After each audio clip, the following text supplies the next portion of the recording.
All right, Garland Nixon here with the wonderful Ray McGovern from Veteran Intelligence Professionals for Sanity. I finally got that right. Let's talk.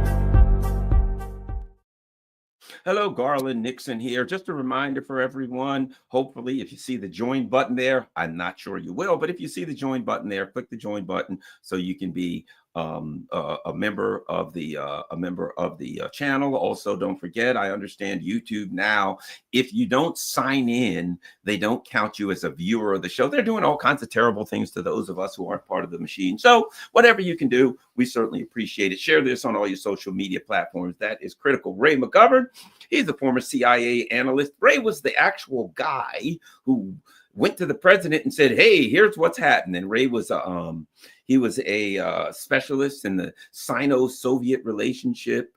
He speaks Russian. He speaks German. He really knows what's happening. And Ray, let me say this, has been working a lot of years for peace.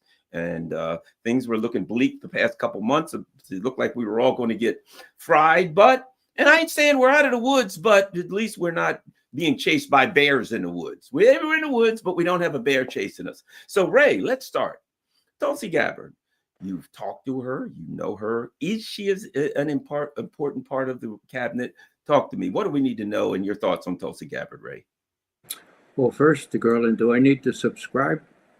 No, I'm okay. Oh, that's right. Everyone else. I forgot about it. All right. Everybody. Like and subscribe, everyone. Like and subscribe. I left that out.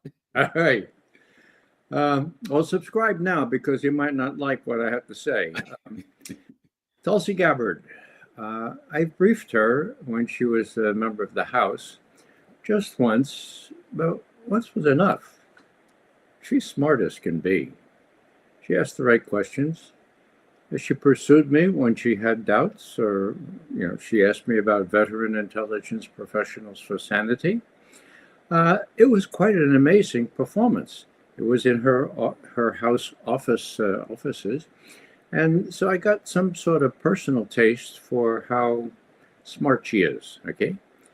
Now, she's come down on the right side, I should say, of several foreign policy issues. First and foremost, Ukraine.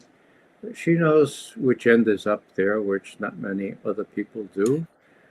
She even got some things right about Syria and was pretty strong in defending her stance on that. We could talk about that later. I don't like what she has felt that she had to say about Israel, but gosh, half a loaf better than none. I can't really think of anybody who Trump would likely nominate for this key position, Director of National Intelligence, better than Tulsi Gabbard. And I think she acquitted herself quite well at the hearing there, where she was subjected to all manner of rough treatment by these little boys that pose as senators in the United States Senate Intelligence Committee.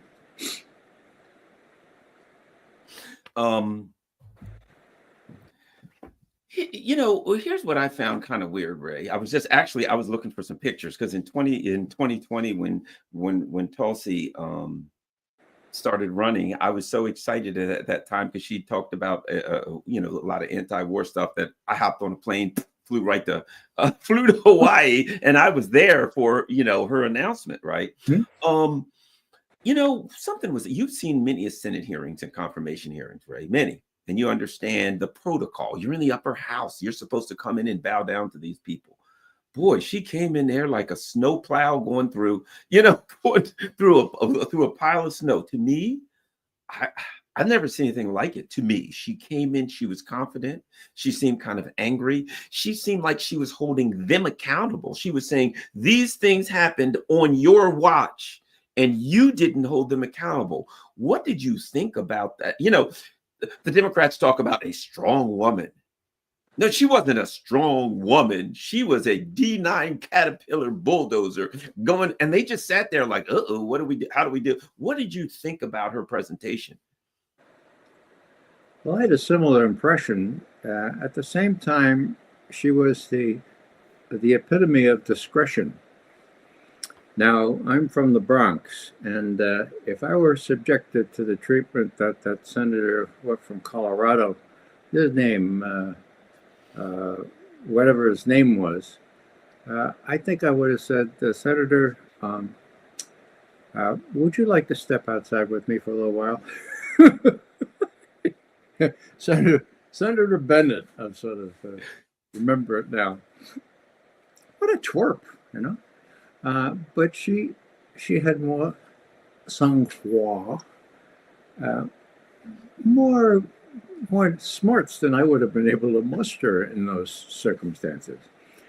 I credit her greatly for not succumbing to all these entreaties to judge that Ed Snowden, to whom we gave the Sam Adams Award for integrity and intelligence, we veteran intelligence professionals for sanity, for not succumbing to their pleas to say, hey, he's a traitor, right? He committed treason, right? And, you know, instead of saying, oh, okay, all right, if you say so, yeah, it looks to me, she held firm. So, you know, there was a lot of things that came out there, really, really interesting things. It was the epitome of the deep state against Trump in the person of this candidate. Now, you could see it from the very beginning. There was lots of scurrilous rumors going on, all encapsulated in a major front page, above the fold, several column wide item in the Washington Post the day before her confirmation hearings. It pretty much says she's a tool of the dictator of Syria, Saddam Bashar. Assad, whatever, yeah. Okay. And, you know, she went to Syria and she talked with the president of Syria, a dictator, okay? You know, I'm one that favors people talking with, you know, even dictators like Putin. But so she was subjected to this scurrilous, a sort of flyby or pass-by shooting here by the Washington Post on the 29th of January, the day before her hearing. It was clearly what the Post was up to doing. Now,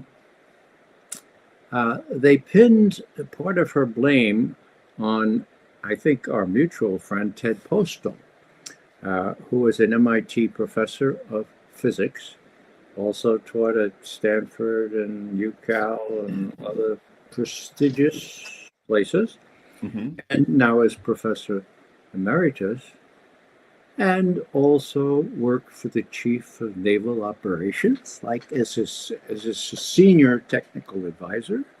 I have a little story. Well, why did I tell you that story now? Not many people know. And I didn't know until I talked to Ted Postal just the last couple of weeks. When he was advising the chief of naval operations, Reagan came up with this proposal by some of these contracts, defense contracts, for the Peacekeeper ICBM. It was the best thing they ever created, right? Okay.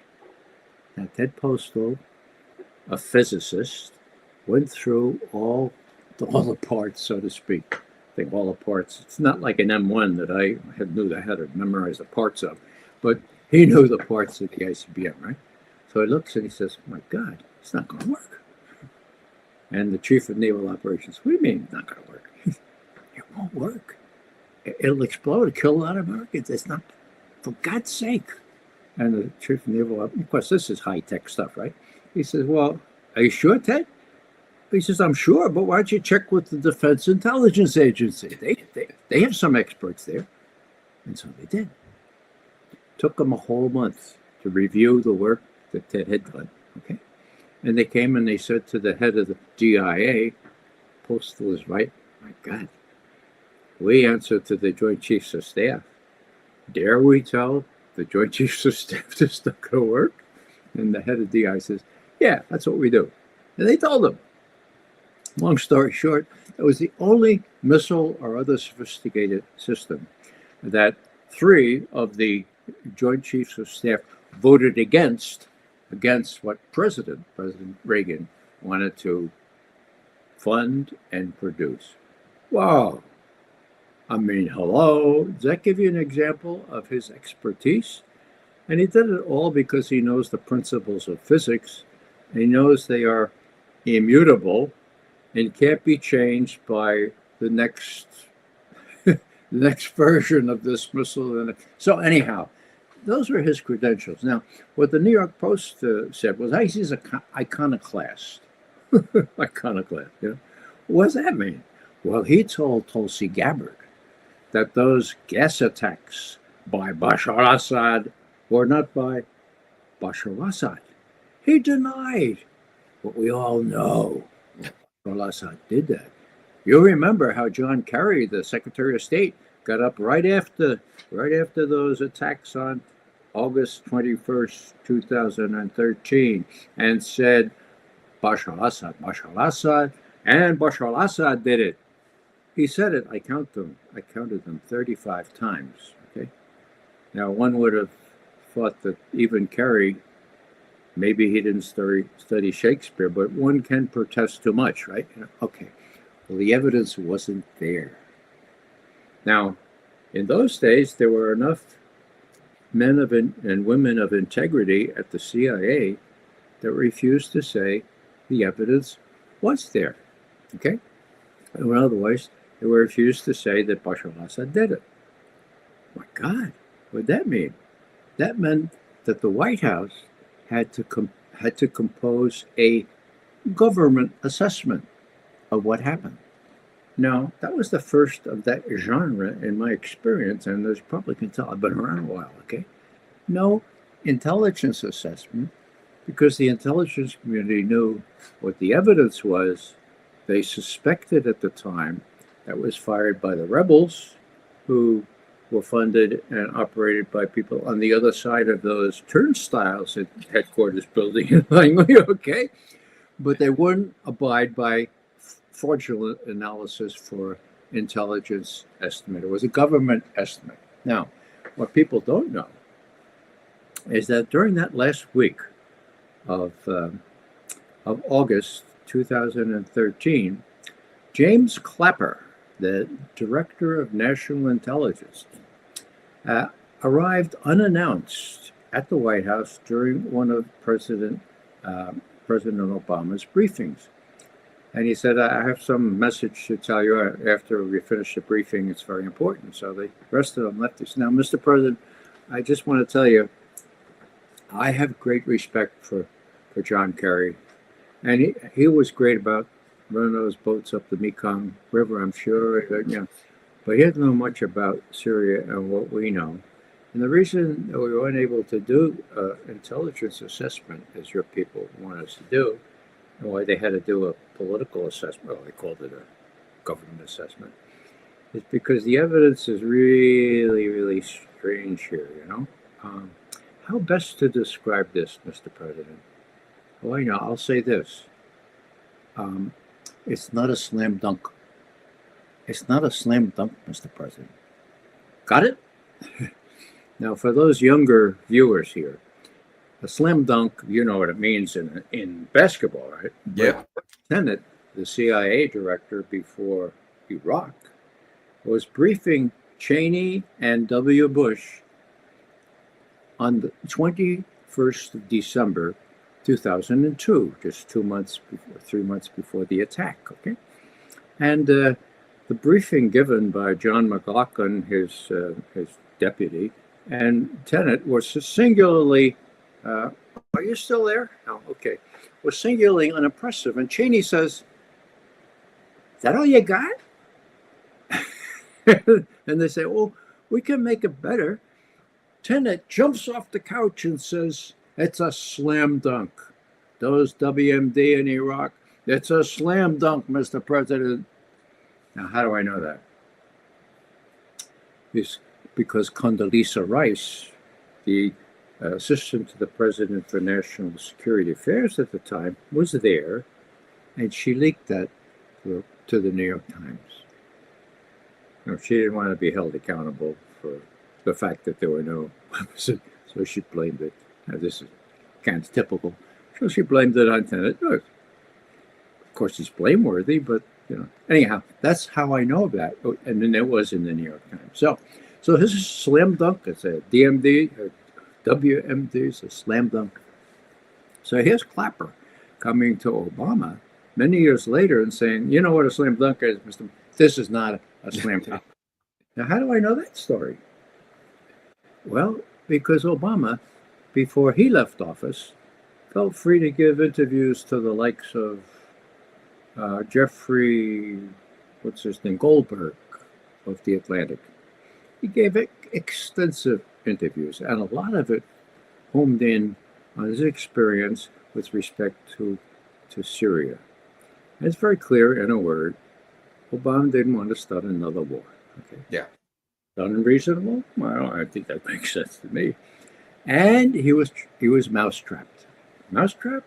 Yeah, a year before, almost exactly a year before, namely on the 20th of August, 2012, he was asked the question by Hillary Clinton's folks, are there no conditions under which you would make war on Syria, Mr. President? You said that you didn't want to do that. And then Obama read his other notes and said, well, yes, no, I would say, if Syria used chemical weapons, or even if they moved chemical weapons, that would change my calculus. That would. What do I hear about that? Can you hear something? Are you hearing anything? Oh, yeah, loud and clear. You're hearing me. I'm hearing some crazy stuff here. Okay, so he's saying, look, if they use what, or even if they move them, that would change my calculation. It would change my calculus, okay? So that's the 20th of August, 2012. A year later, chemical weapons, sarin, are used at a place called Ghouta, just outside of Damascus, and immediately blamed by John Kerry and everybody else on, guess who? Bashar al-Assad, the evil dictator, okay? They wanted to depose him. Obama had said, yeah, he's got to go. Bashar al-Assad's got to go. But he's still faced into this pressure, okay? So here's Obama talking to Jeffrey Goldberg of The Atlantic. And he says, it was really hard for me because all of my advisors wanted me to go to war against Syria. The Tomahawk missiles were in place there in the Eastern Med. They said, Mr. President, you can't stop the war here. You promised, it was a red line. You said so exactly a year ago. You got to attack Syria, okay? So what happened? Obama tells Jeffrey Goldberg, look, that was the Washington playbook, Obama's words. And I defied the Washington playbook, partly because I knew what James Clapper had told me that last week in August, partly because I also knew that the British had a sample of that sarin gas in Ghouta outside of Damascus, and they had evaluated and put down their chemical thing, factory or investigative thing, a laboratory, and they found out, guess what?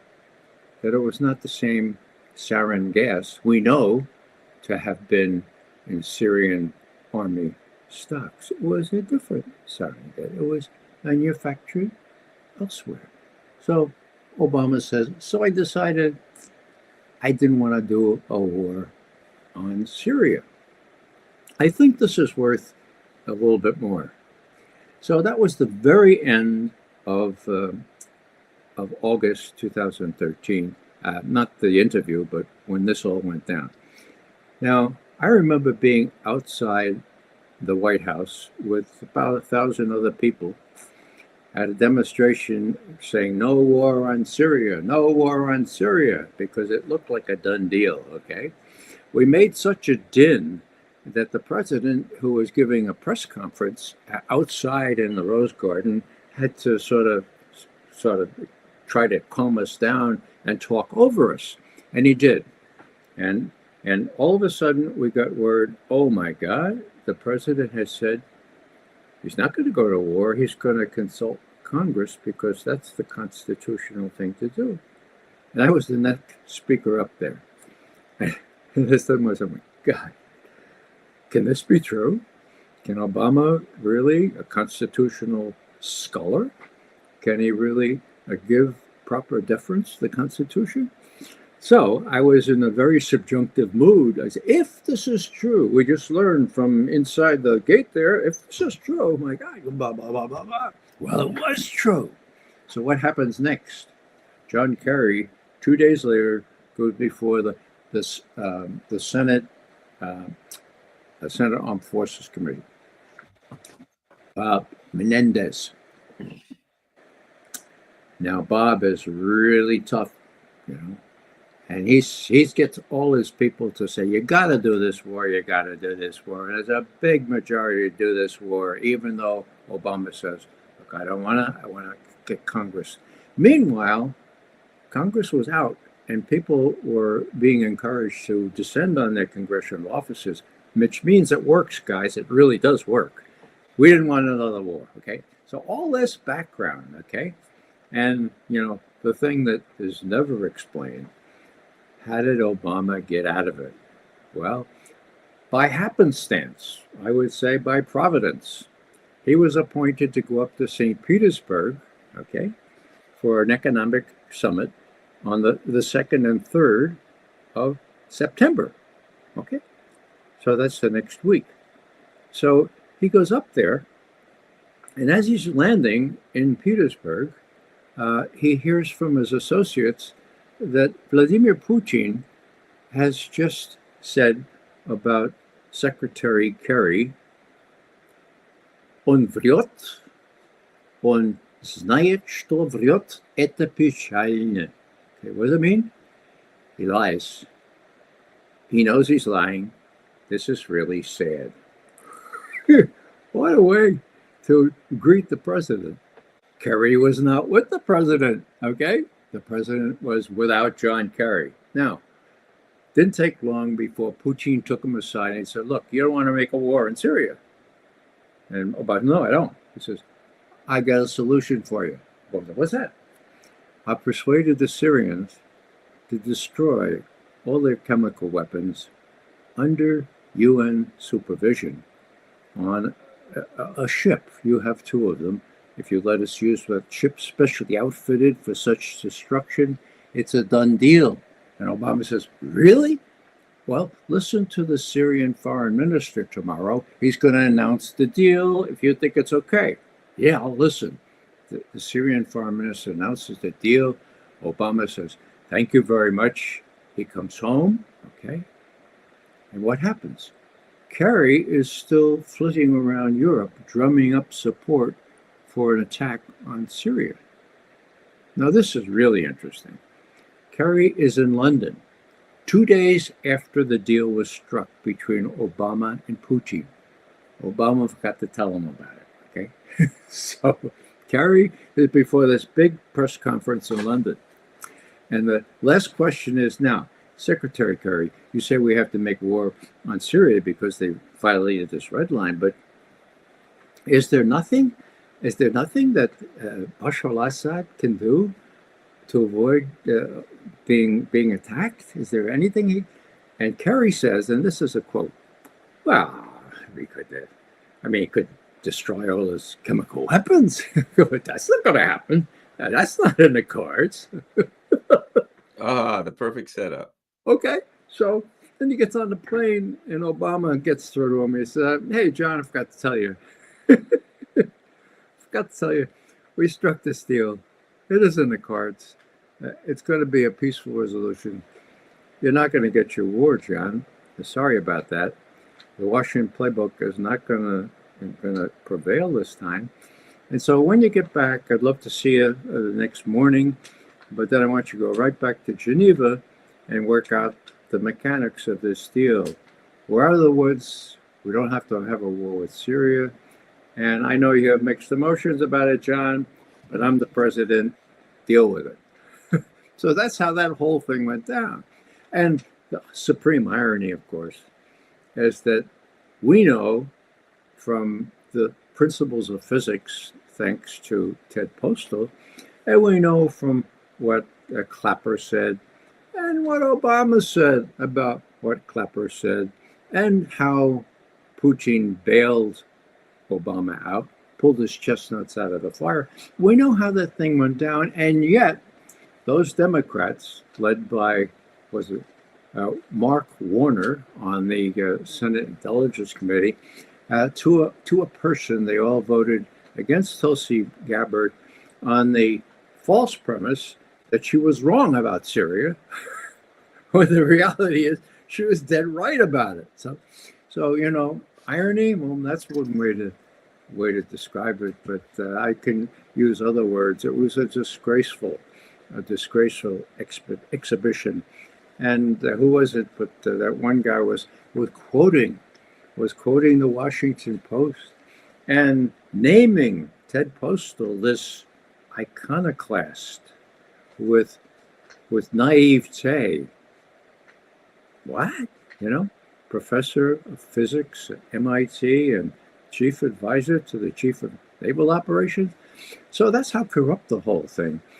Today, as most of your readers or listeners or watchers know, on a straight partisan vote, Gabbard was approved 9-8 to go to the full Senate for confirmation. So that was an amazing achievement, given how tough she was in answering these questions, including questions from many of the Republicans. So what does that mean? It means there will be a person there who has at least titular authority to do all manner of things in terms of harnessing the intelligence community together, to include covert action. The legislation for the new Director of National Intelligence, a creature of the 9/11 Commission, by the way, includes this in her portfolio of responsibilities to participate in the planning and the review of covert action activities. Now, if Trump wants to know, for example, well, let's say Biden, let's say he wanted to know whether it would be a good idea to blow up the Nord Stream pipeline. Yeah? Maybe he was compass mentis enough then to ask his CIA director, well, what do you think, Bill Burns? What do you think about blowing up the Nord Stream pipeline? Now, Burns, a sycophant to begin with, would have saluted and said, oh, I think he wants to blow up the Nord Stream pipeline. Can do, sir. I got guys that can do that. Just give us a couple of months. We can do it.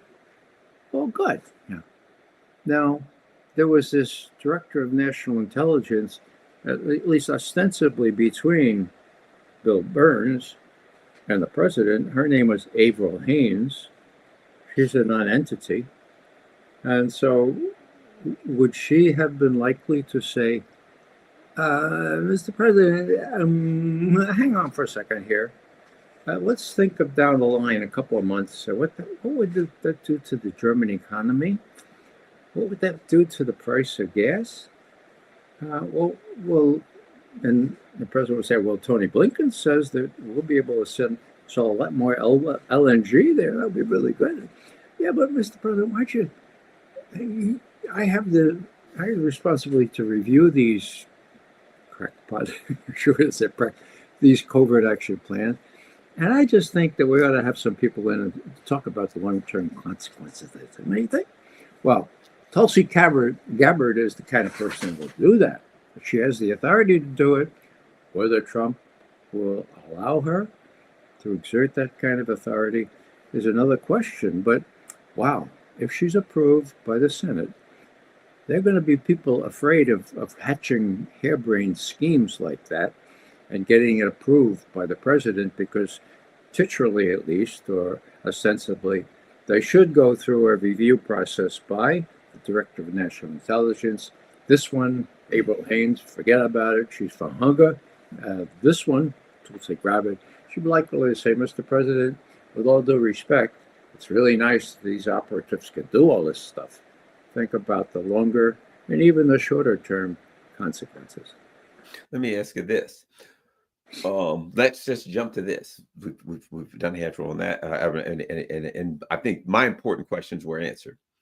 USAID.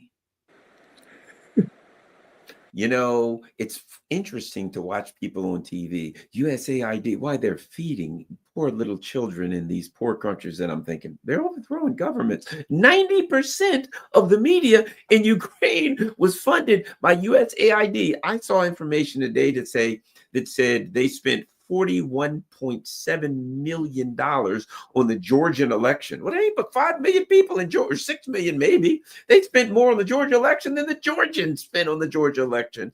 I wonder why.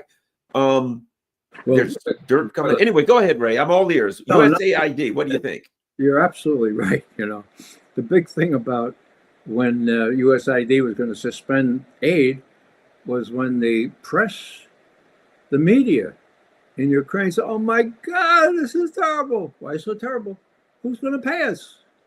Yeah. It sounds to me, we kept getting all of this information from Ukraine. And it sounds to me that it was the old self-licking ice cream where they would say something to Ukraine, here, put this in the Kiev Post or whoever, the Kiev Post puts it out. And they're like, my God, look at this information we just found in the Kiev Post. Like Dick Cheney and Judith Miller in the New York Times. I think that's the game that was being played here, Ray. Well, self-licking ice cream cone is exactly the way to describe this thing. We're paying all the media, 90% of the media, the independent media. Yeah. Okay. And they, of course, are spouting all kinds of inane things. And, of course, Washington Post, New York Times, what are their sources on Ukraine? The independent Ukrainian media financed by USAID. It's ludicrous on its face, but Americans, do they know that? No, they don't. So this USAID thing is really the USAID thing. Now, there was a time when USAID was helping impoverished countries projects. My brother worked on one. Where was it? Nigeria, I think it was. It was really good. It was under Yale's supervision, and he was an economist. He worked on that. And we're really helping people through USAID, Agency for the International Development, I think. International Development, right. Yeah. Then, here's the history. Sorry to be so long-winded, but... No. We need to know about USAID. Well, when I was still working at the CIA, actually, I was briefing President Reagan's senior members, Secretary of State, Defense, and Assistant to the President for National Security Affairs, and the Vice President. I would come back, and the person that wanted to be briefed on what they were thinking was William Casey, the director of the CIA.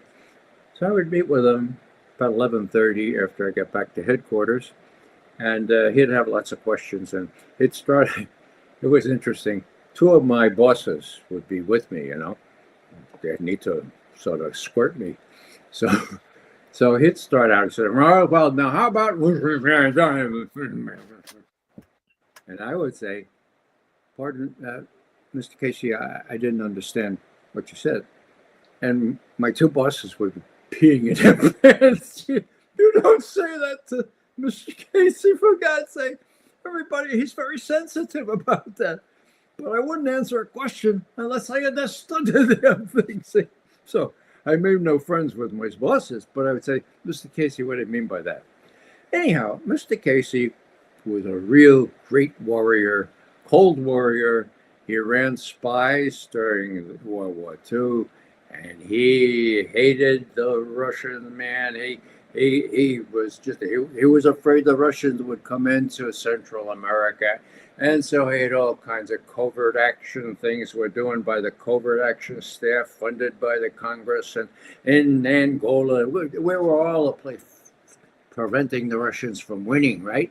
So what happens? It becomes so transparent what the CIA covert action staff is doing. They decided, well, let's change the name. And this will be good. How about National Endowment for Democracy? How's that sound? Oh, that sounds really good. So they created the National Endowment for Democracy to do the things that the covert action staff in CIA used to do. I mean, it's clearly what was going on. I knew some of the people that just bodily transferred to the NED, okay? So here's the NED. It's got 53 projects in Ukraine before the coup. 53 projects. Wow. How are they funded? Well, they're funded through they were funded through USAID. We're talking big money here. We're talking $5 billion with a B dollars. How do we know that? Victoria Nuland admitted that in December of 2013, just 2 months before the coup in Ukraine. So $5 billion. How do you handle $5 billion? Well, you can't throw it through the NED. You need an outfit that handles lots of money, and that's USAID. And of course, that's what they did. So USAID's budget went up from something like 17,000 up to, I think, 40,000 million. Billion? I think billion, okay? Billion, yes, billion. All right. Now, I'm going to correct you on a minor detail here. It was only $26 million that USAID devoted to the color revolution that didn't work in Georgia. I think you said 40 million. Okay. So here it is. This is from the website, from the USAID website, okay? Well, this is a project. The recipient is Consortium for Elections and Political Process Strengthening. Awarded by Agency for International Development. Description: Georgia elections and political processes activity. Activities. What further need do we have for proof? Here it is, right on the website. Somebody sent this to me, thank goodness, and $26,490,383 appropriated through AID for helping Georgia elections and political processes activity. So here we go. USAID is halted for a while. What does that mean? I don't know for the longer term. I mean, there'll be great pressure on Trump and his new people. We can't leave Ukraine in the lurch. They have to have a independent media. Yeah, right. Yes. So speaking for the people that speak for the people, the people in the Pentagon, that is, and in Foggy Bottom. So it's been a clown show. It's not only the media in Ukraine, but let me just give you an example of how our intelligence has gone down. So just take a second. William Burns, chief of the CIA, said in a public statement on July 2nd, 2023, so a year and a half ago, Putin has already lost in Ukraine. His military capability has been disclosed as ineffectual for the world to see. Quote. Okay. 8 days later, President Biden, Helsinki, makes a big speech saying Putin has already lost in Ukraine. No problem. We got it in hand. Now, I always was puzzling. I said, no, where the heck did what's his name, Bill Burns, get that stuff to give to Obama, to Biden? Well, I know now because I reconstructed where Bill Burns was 2 weeks before he said that. He was in Kiev. With whom did he meet?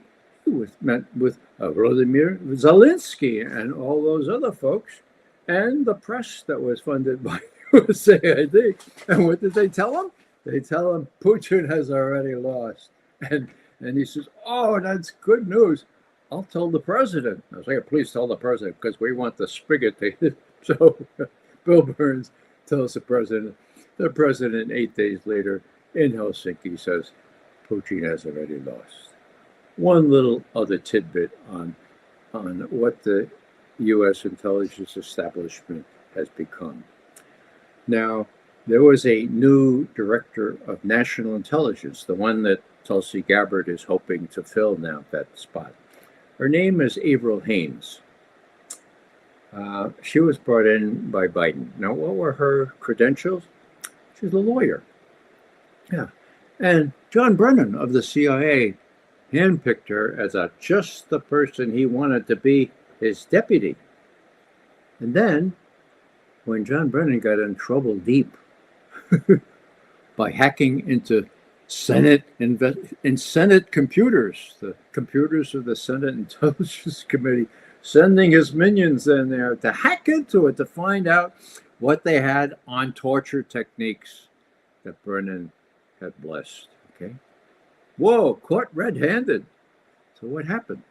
Well, John Brennan said, Miss Haines, we don't need you here anymore. We need you at the National Security Council so that you can investigate this. And she said, oh, I got it, John. Sure. She goes to the National Security Council, the place working right for the president, and they give her the task of investigating what happened with this report that the CIA director directed his minions to hack into the Senate Intelligence Committee computers. And guess what she found? It was just a big mistake. It was not a big deal. And so nobody. And John Brennan really didn't know what. So this is Avril Haines, right? So she's director of national intelligence. So the Ukraine war starts. And this is more consequential even, okay? So what did she say? It started in February 2022.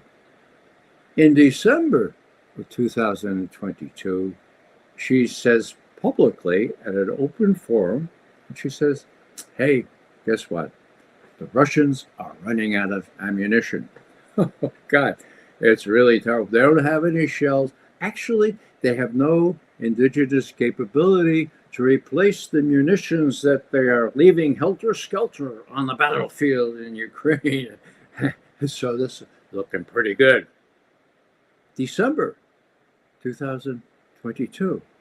So I don't know where she was getting that information, but she was probably in close touch with our media, the independent media in Ukraine, and also with Zelensky.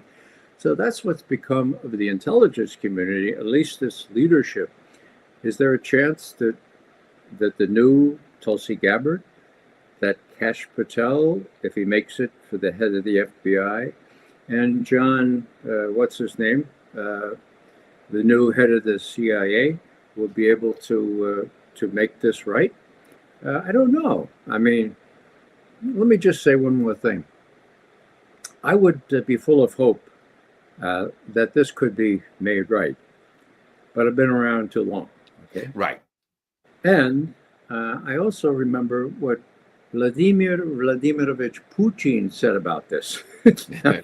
Hold up to your hats, okay? He said about 8 years ago, he said, you know, I worked with 3 presidents that came into office, you know, and they come in saying sensible things and, you know, they're good intentions.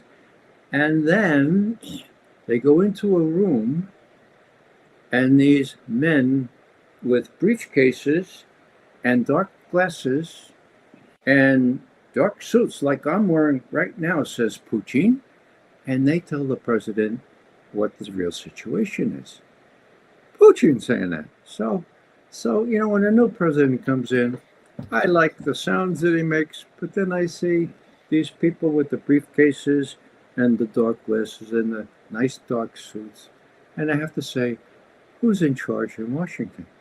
And I dare say that's the litmus test now. Trump is trying to take charge. He could not do that last time around. What has he got going for him this time around? He's got going for him the last time around when he learned that lesson. Will he be able to do it? I'm still from Missouri, but I'm hopeful that at least he'll try. He's not going to have to run for another term, and maybe he'll fix things. And John Ratcliffe is the word I was trying to remember. He's the head of the CIA now, confirmed already. Between Ratcliffe and Tulsi Gabbard, assuming she gets approved or confirmed, and Kash Patel. Now, Kash is another thing. He knows where all the bodies are buried. I mean, he worked in the House Intelligence Committee. He worked in the Justice Department. And to his credit, and this is important as far as I'm concerned, he worked as a public defender in a very indigent part of Florida for 8 years, defending the defenseless. That shows me a guy who's committed to the law, who wants the law to be observed, even if as it relates to people who have no rights with the oligarchy, okay? And he said some things already about what he knows about how Trump was buffeted about and unable to accomplish the things that he wanted to do. He knows the FBI in and out. And I'll add one more thing here. He knows that the charges that the Russians hacked into the Democratic National Committee computers were spurious, okay? That they were contrived. He knows that the head of the cyber firm, CrowdStrike, testified under oath on the 5th of December, 2017, when he was asked, how did the Russians, Adam Schiff, okay, how did the Russians hack into the DNC? And Sean Henry, this fellow who headed CrowdStrike, was just about to say, well, and this, his lawyer pulls him aside. Oh, hell yeah. Well, Mr. Schiff, there's no technical evidence that the Russians hacked into the DNC. Actually, there's no technical evidence that anyone hacked into the DNC. We've been through the computers and the servers of DNC. We scrubbed them. We did forensics up the kazoo. It wasn't a hack. So what was it?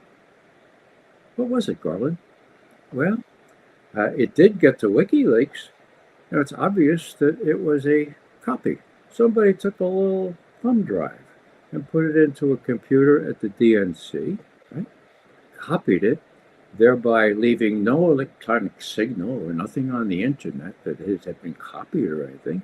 Put it physically in their pocket, took it over to wherever WikiLeaks published it, and so it wasn't a Russian hack at all.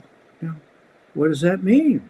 Oh, that means that the whole house of cards sort of shrivels down.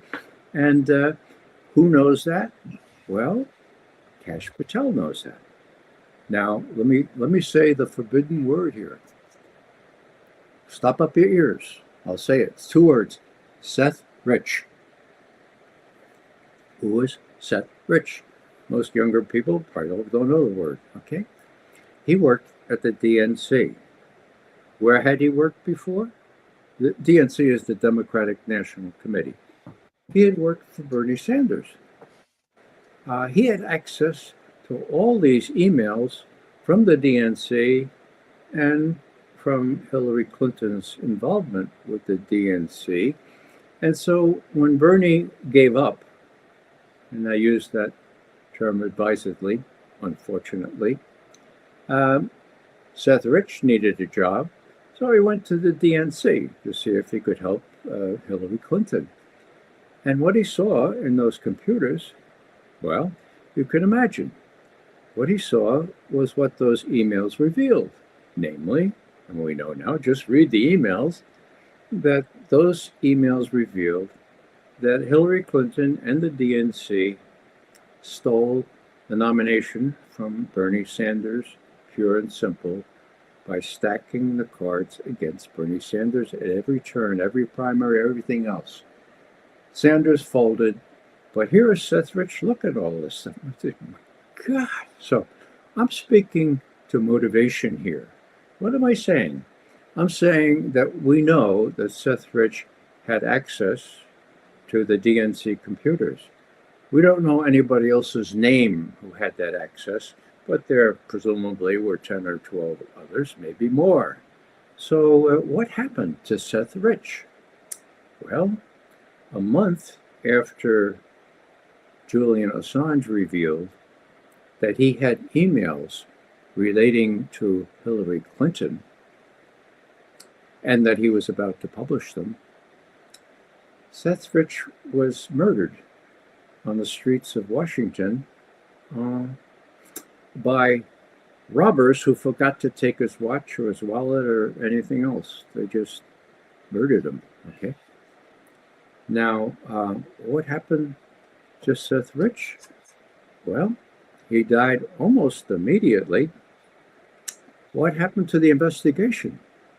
Well, you'll know better than I, Garland, how this goes down, but the Metropolitan Police started looking into it, and the feds came in. No, this is our baby. Get out of here. And the FBI took over the investigation. Okay. Who has Seth Rich's laptop? FBI. Who has his desktop there at the DNC? The FBI. Now, there are certain court proceedings having to do with all this, and what is still going on. And in this particular court proceeding, the head of the FBI was asked, please give us access to all the FBI documents that you have on Seth Rich. The answer came back by the fellow who heads the division for such things that we don't have any. We don't have any records of Seth Rich. Nothing. Whoa. Then it turned out, they did, in fact. And so several months later, when the suit continued, I said, we forgot. Yeah, we forgot to look here. No, but the problem now is we have tens of thousands of records that mention Seth Rich. So we can go through them, all right, but it's going to take 2 or 3 years for us to So the judge says, look, I'm a little tired of this. Boil them down and give it to us by February 7th, 2025. Oh, now, that's what, a week? What? Today's the 4th. Yeah. 3 days from now, they're supposed to cough up the Seth Rich laptop. Now, this is all public information, all right? But the FBI too. Oh, we need more time. Now, they only asked for a month, okay? So, a month. March 7th, 2025. The FBI is going to have to come clean. Now, Christopher Wray, who was head of the FBI during this pas de deux with the court, okay, needs responsibility. He needs to take responsibility for what's going on here, okay? Of course, he's left, but so where's the FBI now? Well, what's going to happen on the 7th of March if they say, we need another month, okay? Well, I'll tell you what's going to happen. If Kash Patel, the FBI director, is going to say, all right, enough of this foolishness. I'm going to end this right here. And he's going to hold responsible the people who worked for Christopher Wray and obfuscated and delayed and lied initially that they had any records. And we're going to find out what the FBI records say about Seth Rich. Now, I'm not saying that it was Seth Rich that put that thumb drive into the DNC computers, even though he had that kind of access, and copied it, not hacked it, and put it in his pocket, or had somebody to take it to WikiLeaks. I'm not saying that. That hasn't been proven. But we intelligence analysts work from circumstantial evidence also.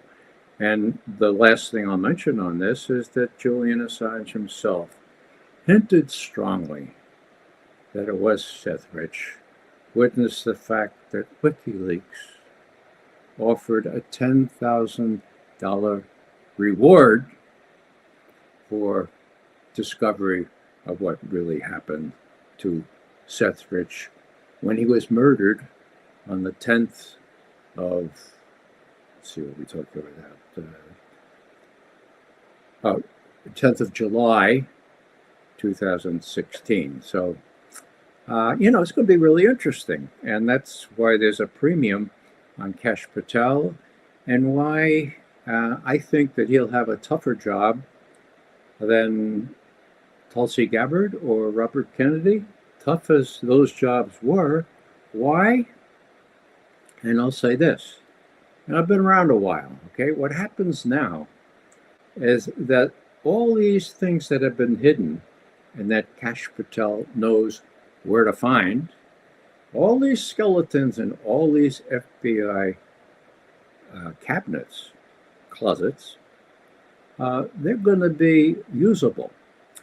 And they're going to be usable by FBI people who still have a lot to worry about. And so if I were a senator on the Judiciary Committee, rolling on whether or not to send Kash Patel's nomination forward to the full Senate, I could expect to be visited by this or that person from the FBI and listen to, now, Senator, this is a little awkward, but just so you know, we know about that beautiful blonde that you were stacking up with there, or that young boy that, so we don't want to do that, but you won't be, am I talking blackmail? Yeah, I'm talking blackmail, okay? And you know better than I do, having a long experience in law enforcement and some contact with the FBI as they superseded all your investigations when you were a local cop or whatever, it was detective. So that's what I expect to happen. Will Kash Patel be sent forward as a nominee? I don't know. It depends on how clean these senators are and how much they are men and women of integrity and will fend off these blackmail attempts and say, all right, I'm going to do what's best for the country for this once, okay? And I'm going to put my personal fears aside. They may come after me. I may be the end of my political career. Look what happened to Bob Menendez, for God's sake. So, yeah, okay, I'll take my chances and approve this. We have to see. I don't know when the vote is scheduled in the Judiciary Committee for Kash Patel. I imagine it may be as soon as this week. If anyone's listening on and has any influence on that committee, please prepare them for these attempts, such as I just mentioned. There's a lot of people, Debbie Wasserman Schultz, they mentioned her. There's a name you're probably familiar with, Imran Khan. What the heck was that? That was another one. Oh, he's working in a computer room. He has access to computers everywhere. People starting getting suspicious. He jumps on a plane, heads for Pakistan. His family heads for Pakistan. They find out that he's being paid and his family's got ghost employees. And that was right around the time all of this stuff was going on with the DNC servers. He had the passwords. He had access to the DNC servers, all of these DNC. So their name, and I will guarantee you, Kash Patel knows that name, Imran Khan. We've got Hunter Biden's laptop. which is the clearest case of election interference. The FBI they grab his laptop, they hold it for 9 or 10 months, and then just before the election, they suddenly lose their memory, and they go to the Twitter and everyone and say, if the Russians come along and tell you that there's some Hunter Biden laptop, all lies. It's just an operation. And not only should you make sure that all of this stuff is kept quiet and censored, we'd be happy to help you do that. But they had the laptop and they knew it was real. We got the 51 intelligence. So that whole mess there, but they've already started grabbing the 51, and my understanding is they've started questioning people and interrogating people. You've got 17 times they went to a FISA court and lied to them about the Steele dossier. Don't even start me there. Ray, they literally got the Steele dossier and they claimed they thought it was real. And then we found out that when they got it, they actually did vet it. And they found out that some drunken sot from the Brookings Institute wrote it up. And he said to the FBI, well, I didn't think that anybody would use that. It was just drunken bar talk. I got it from a Clinton operative. Yeah, well, Garland, what you said about the clearest instance of election interference being those 51 clowns, directors, deputy directors, very senior people in the intelligence community who said Hunter Biden's laptop bears all the earmarks of a Russian intelligence disinformation operation. Oh my God, how did that go down? Well, it actually was Tony Blinken. Now, I know this from sworn testimony by a fellow named Mikey Morell, who was deputy CIA director and then became acting director when various people left. So Mikey Morell was very much connected with Tony Blinken.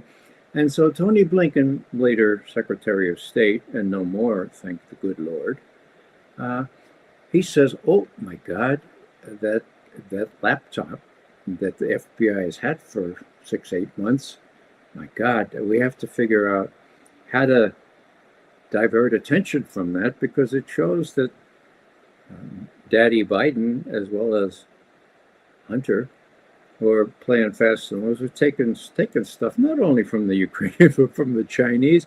What are we going to do? And so Blinken calls up Mikey Morell. He says, Mikey, and this is according to Mike Morell's testimony, all right?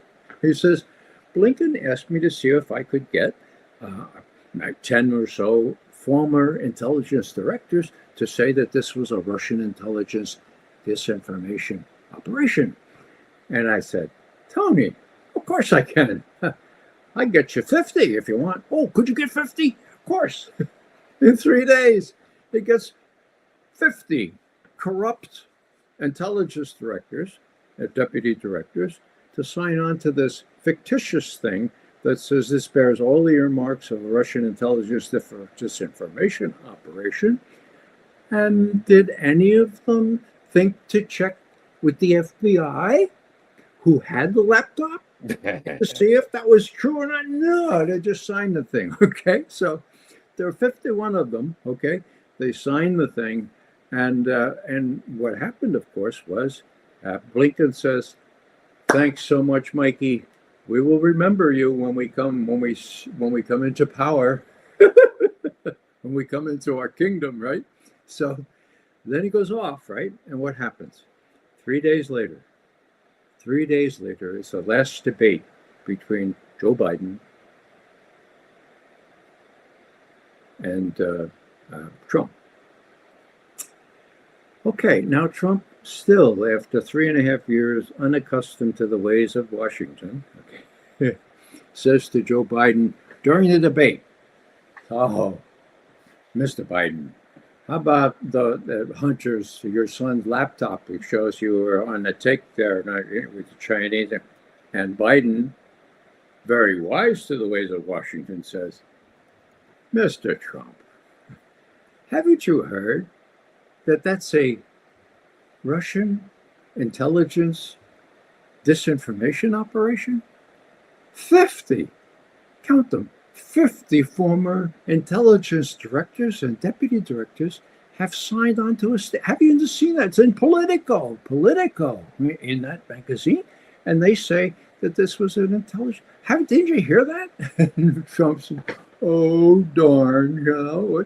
So there it was. Now, did that play a real important role in who won that election in 2020?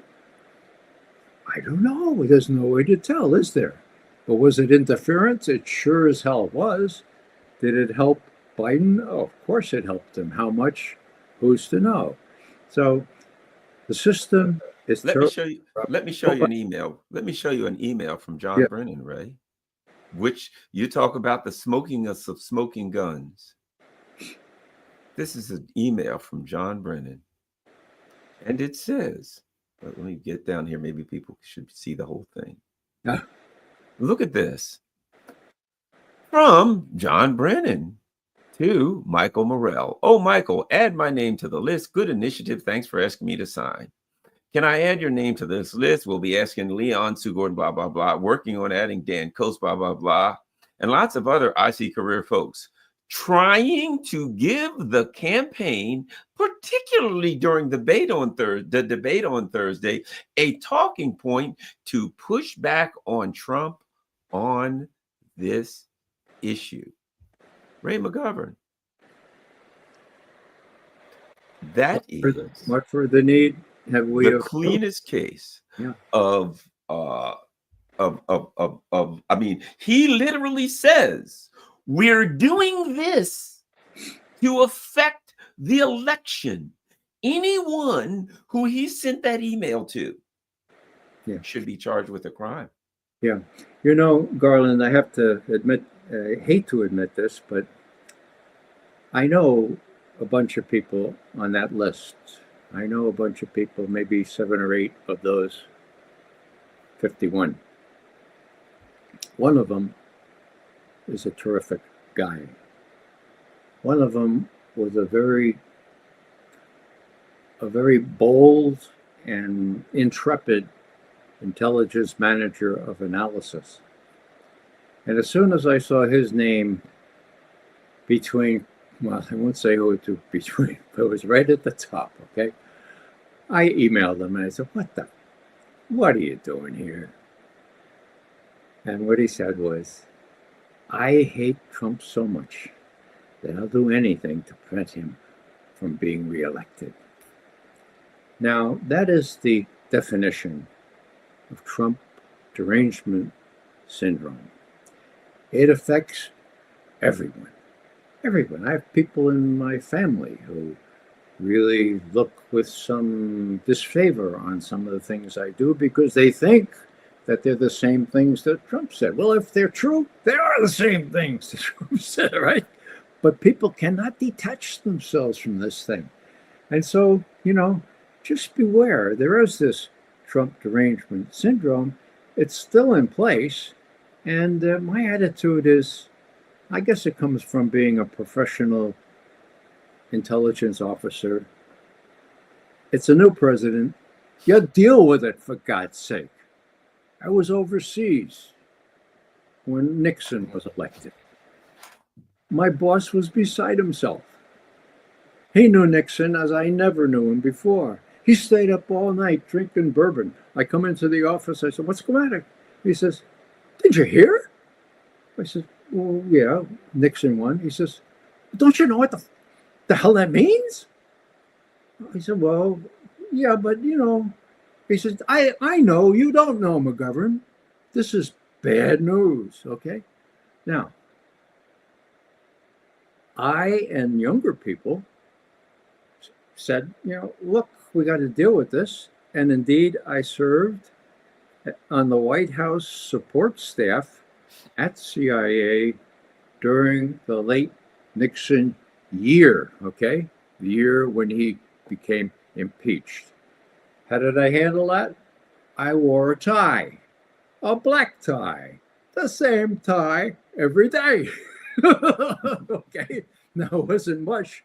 And unfortunately, I'm not really much of a clothes horse, so nobody noticed. Anyhow, it satisfied me. I said, "All right, if I'm gonna serve Richard Nixon in a professional way, at least I can wear an outward sign. Catholics call that a sacramental, okay, an outward sign to show what's going on here. I don't like this guy, but I'm going to serve him as a public employee. I'm going to give him the benefit of the doubt on things of substance, okay? Now, let me tell you one more little tale here. During this time, I'm wearing this black tie, and the deputy head of current intelligence, very high level guy, invites me in for a one-on-one. And he says, Ray, there's a position opening down at the White House. You need somebody who's conversant in intelligence. And would you be interested? I was working on the White House support staff at the time at CIA. And I said, you mean now? He said, yeah. I said, you mean under Nixon? He says, yeah. I said, forget about it. Forget about it. I would be a security risk. I wouldn't want to be down there in a non-intelligence place. So forget about it. So he says to me, smiled, he says, I understand completely. Go back to your job. I did. Guess who got that job? Robert M. Gates. And he went down there and he carved quite a name for himself with Brzezinski and all the others, and with Casey, and became head of the Central Intelligence Agency, later head of the Defense Department. So, do I regret it? No, I don't regret it for a second. You have to take a stand every now and then. Was it bad for my career? Well, no. I still got to tell the truth to the degree I could, and I still have a chance to tell the truth. Thanks for your invitation, Garland. Well, just two quick things. Number one, and that is when the guy said to you, I'll do anything. I used to, I have a daughter, and when I was raising her, I tried to teach her decision making. And I said, when you're making decisions, always think of the worst possible outcome and ask yourself, can I deal with that? And that should influence your decision. And when you say, I'll do anything to stop it, that could include going to jail. Mm-hmm. That you said anything, I wouldn't like that you may be a friend or whatever, but it can include going to jail. I remember when I got promoted to major in a particular position, I had 106 guys and girls under me, and I had to meet with them. And I told them, I said, look, you guys go out there, do good work. I know you're trying hard. You're humans. You make mistakes. Look with people, you can get in trouble if you put your car in reverse and back into a light pole and get a dent in your car. You really get in trouble. Law enforcement, that kind of stupid stuff really get you in trouble. And I said, look, that kind of crap, I'll bail you out. I said, but I'm not going to hang for you. I'm not going to hang for you. You go out here and do something you have no business doing. Don't come to me and ask me to clean it up. I'm not giving my job. I'm not going to hang for you. Mm-hmm. That's what he did. You know what I mean? It was, we need you to help. My thing would be, but I might hang for this. Look, I may hate Trump. I may hate everybody involved, but I ain't swinging for these guys. And now there are a whole lot of people waking up to say, woo-oo, we said anything, and anything is. One last thing I'll ask you, Ray. I got to ask you this question, and this is the big one. Yep, all these people did stuff, right? These people did stuff, but there's something else that I got to ask you about, and it goes like this: who the hell is Joseph Mifsud? Who what? Here's what Joseph Mifsud, the infamous Maltese. And the reason I ask you is this, because it's clear that we'll call them the Five Eyes or whatever. It's clear that they were outsourcing to MI6 to get Trump, to Italian Alexander Downer. It's clear that this was bigger, that this cabal of international intelligence creeps all came together. So your thoughts on this? What's his name, Mueller? Well, according to Mueller, he talked to Joseph Mifsud at the State Department. Who is this guy? This Mueller Mueller, I was an investigator.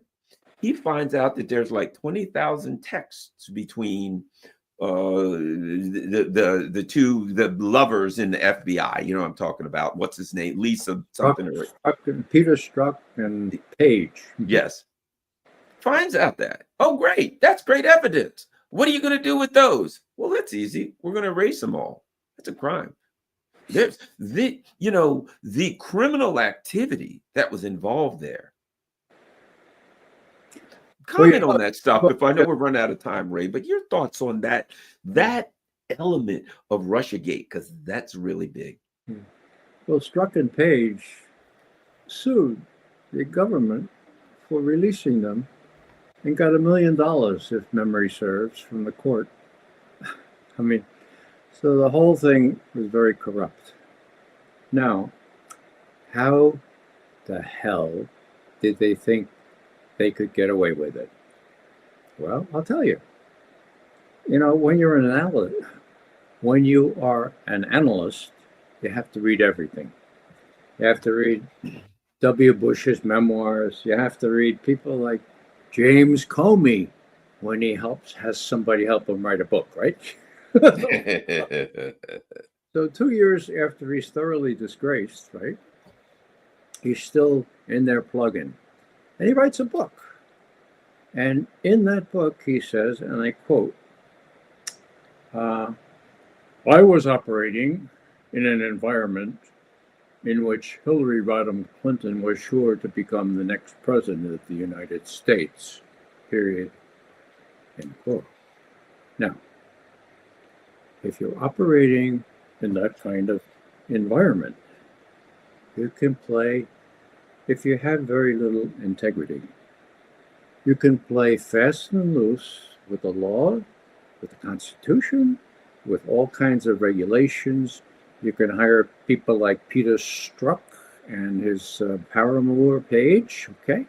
You could do all manner of things because you're going to get promoted. When Hillary Rodham Clinton becomes president, you may become attorney general, for God's sake. You're not going to be prosecuted, perish the thought. Come on, you know. So, you know, it's a very human thing. They thought that they would be promoted. They thought that they were pretty immune to this kind of thing. And now they're not. Now, those 51 people, as I understand it, they no longer have security clearances. That's a first step. You know, I never would have done that, what they did. Right.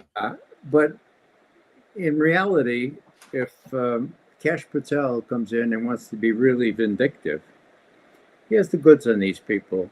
And he can say, look, you had the opportunity to check with the FBI about that laptop. Why did you not do that?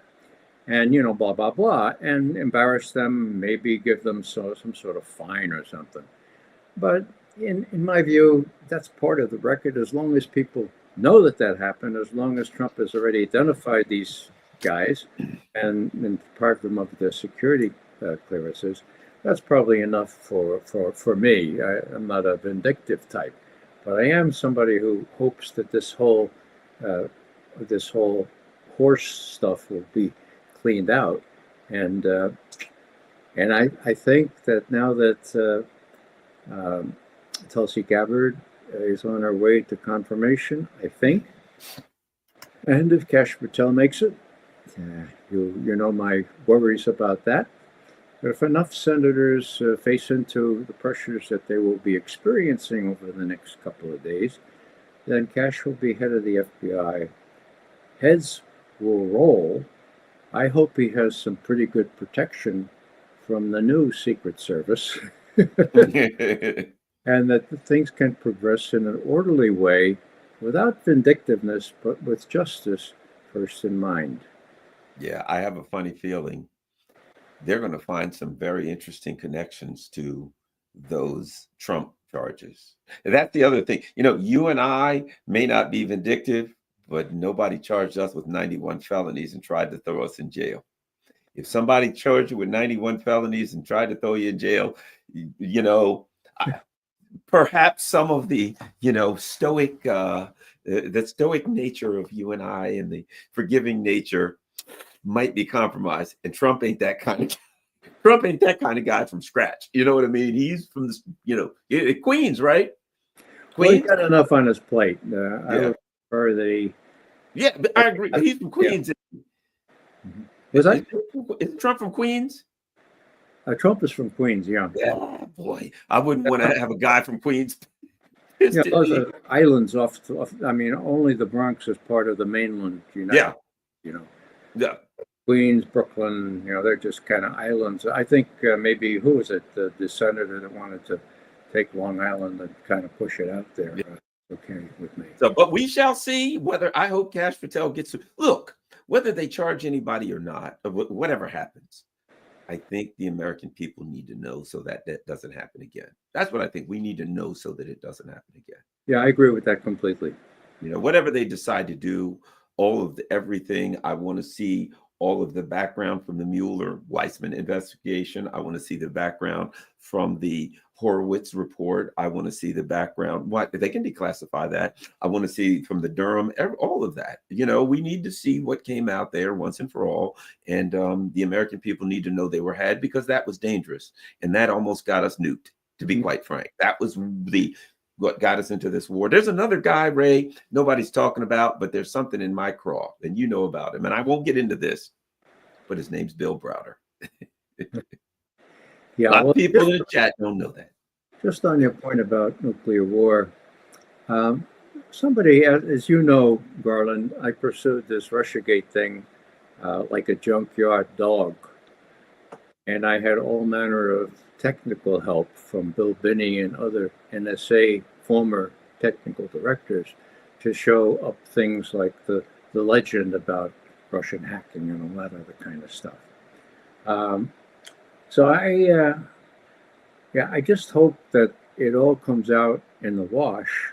And I was going to say something pertaining to your remark just now. It escapes me. Bill, was it Browder or? It escapes me right now, but vindictiveness is not my shtick. Trump has enough. Oh, I know what I want to say. Of the nuclear war? Nuclear war, right? Okay. Nuclear war. Well, people were saying during those days, as a matter of fact, a very close friend in VIPS says to me at one point, "Hey, why are you a kind of one pony show here? Russia hacking, Russia hacking, Russia hacking. There was none. Why are you a one pony show?" And I said, well, I guess it is because most Americans believe that Russia is evil incarnate, that Putin is the devil himself, if not Hitler. And if Biden decided he wanted to go to war with Russia, most of the American people have been brainwashed to believe that that's the right thing to do. Is that enough for you guys? Oh, I hadn't thought of it that way. Well, that's what you were just saying, the threat of nuclear war, for God's sake.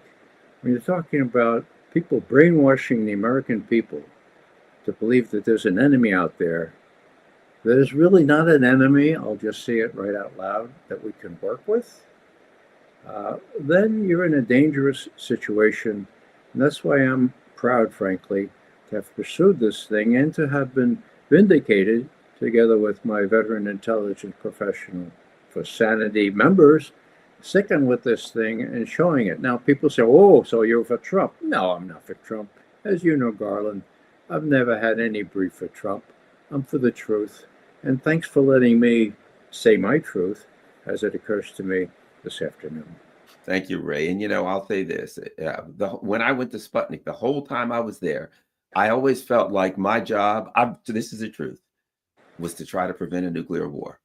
I felt like I'm a nobody. I'm just another voice here or whatever. And maybe not that Garland Nixon can prevent a nuclear war, but a chorus.